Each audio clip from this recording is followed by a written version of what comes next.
Spokane man arrested in Post Falls for lewd conduct with an underage girl. Even more disturbing, his home is also a daycare on the South Hill. And the state that licensed that daycare had no idea.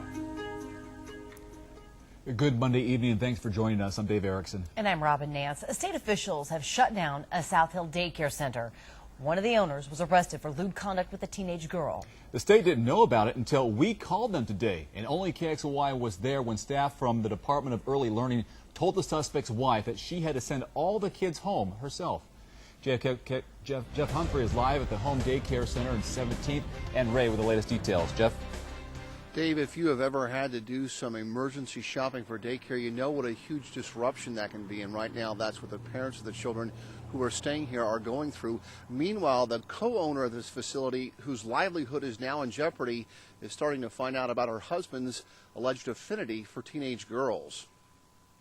The problems for this daycare started back on April 7th when Adam Ross was arrested for having lewd conduct with a teenage girl in Post Falls. The alleged contact did not happen at the daycare, where the kids are more of a preschool age, and Ross's wife is the primary care provider. Today, when KXLY4 showed up, it was apparent there were children inside, but Mrs. Ross refused to answer the door. It was also apparent that no one had notified the Department of Early Learning about Mr. Ross's arrest. When informed of the incident, state officials quickly arrived to give Ross her summary suspension, but Mrs. Ross wouldn't answer the door for them either. Finally, a relative drove by and convinced the distraught woman to open the door. Right now, the only kids being watched here are relatives, but just the same, their parents had to come pick them up.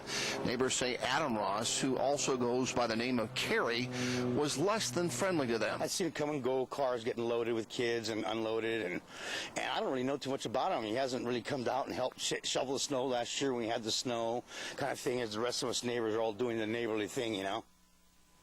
And tonight, Mrs. Ross is also in trouble for not reporting to the state that her husband had been arrested, although her relatives are saying she is just finding out about that charge out of Post Falls. The Good Kid Daycare, as this is called, was already on probation for what state officials termed environmental issues here. Reporting live on the South Hill, Jeff Humphrey, KXLY4.